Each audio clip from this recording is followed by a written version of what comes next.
शहर से अचानक दो लोग रहस्यमय तरीके से गायब हो जाते हैं। 24 घंटे के अंदर दोनों की हत्या कर दी जाती है, लेकिन साजिश का खुलासा नहीं होता। अगले 24 घंटे में 4 लोग हत्या के आरोप में पकड़ा जाते हैं, पर तीनों ने अपना जुर्म कबूल कर लिया, लेकिन फिर भी साजिश का खुलासा नहीं हुआ। अपराध की दुनिया में ऐसे मामले कम ही देखने को मिलते हैं, जहां अपराधी पकड़े जाने के बाद भी अपराध के पीछे की साजिश छिपी रहती है। लेकिन मुंबई के high profile double murder case की कहानी कुछ ऐसी ही थी। जी हां, वो डबल मर्डर जिसमें हत्यारों ने शहर की मशहूर कलाकार हेमा उपाध्याय और उनके वकील हरीश भंबानी को एक ही झटके में मौत के घाट उतार दिया और कुछ ही घंटों में पकड़े भी गए, लेकिन फिर भी वारदात के पीछे की पूरी साजिश का खुलासा नहीं हो सका। बॉक्स के अंदर मिली थी लाश।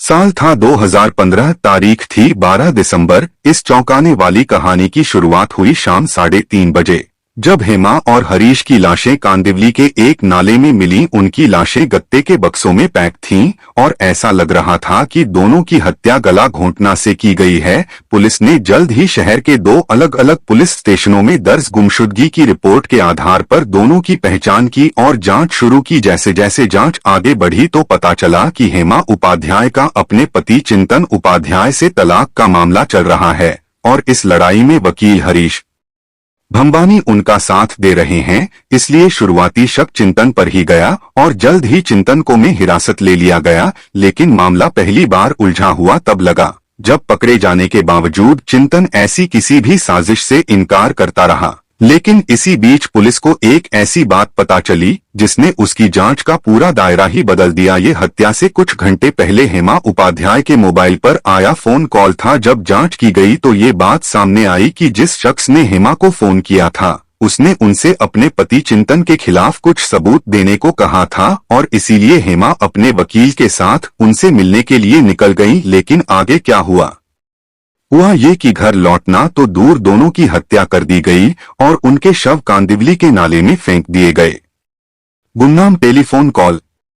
इस गुमनाम टेलीफोन कॉल के बाद हत्यारे की तलाश में चप्पा चप्पा छान रही पुलिस जल्द ही वाराणसी पहुंच गई, जहां से उसने शिव कुमार उर्फ साधु राजभर नाम के शख्स को गिरफ्तार कर लिया। इस शख्स ने न सिर्फ दोनों हत्याओं के बारे में बात की, वह कबूल कर रहा था, लेकिन इस साजिश में शामिल अन्य लोगों के नाम भी बता रहा था। मुंबई से 3 और लोगों को भी गिरफ्तार किया गया था। 4 दिन बीत गए, लेकिन मुंबई की इस high profile double murder mystery की साजिश अब भी पूरी तरह साफ नहीं हो पाई है। सवाल ये है कि क्यों? क्योंकि आगे की कहानी तो और भी अजीब और भ्रमित करने वाली है।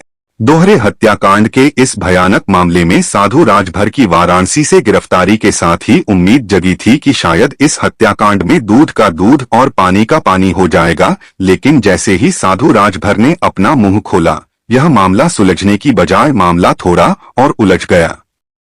साधु का कुबूलन।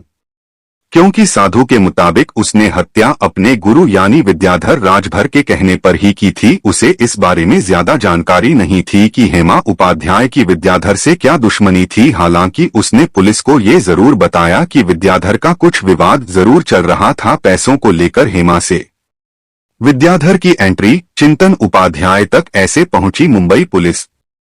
हालांकि पुलिस शायद इस साधारण सी कहानी पर विश्वास कर लेती अगर उसे यह न पता होता कि हत्या से पहले हेमा के पति चिंतन उपाध्याय न केवल दिल्ली से मुंबई आए थे, बल्कि उन्होंने और विद्याधर ने एक दूसरे से बातचीत भी की थी। ऐसे में सवाल ये था कि क्या विद्याधर और चिंतन का इस हत्याकांड से कोई लेना देना है? जाहिर है सवाल अभी बाकी थे।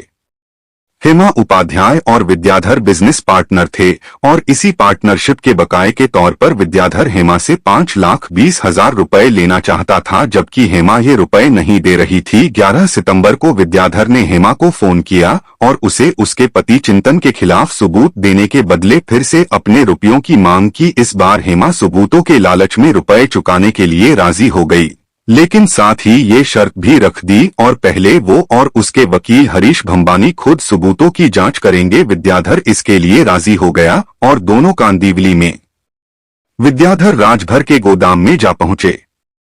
लेकिन यहाँ पहुँचते ही कहानी में नया ट्विस्ट आ गया। विद्याधर और हेमा में रुपयों के लिए बहस होने लगी और गुस्से में विद्याधर ने हेमा को चांटा रसीद कर दिया। अब हेमा के भी तेवर बदल गए और वो भी विद्याधर को थप्पड़ मार बैठी और बस यही गुस्से के माहौल में दोहरे किल की जमीन तैयार हो गई। विद्याधर ने साधु समेत अपने 2 मुलाजिमों को इशारा किया और तीनों ने वेयर हाउस में रखा क्लोरोफॉर्म सूंघाकर पहले हेमा को बेहोश किया और वारदात का चश्मदीद होने की वजह हरीश भंबानी को और फिर एक एक कर दोनों का गला घोंटकर किल। बाद में यह बात सामने आई कि चिंतन विद्याधर के संपर्क में था और उसने ही विद्याधर को उकसाया था और हेमा को मारने की पूरी योजना बनाई थी।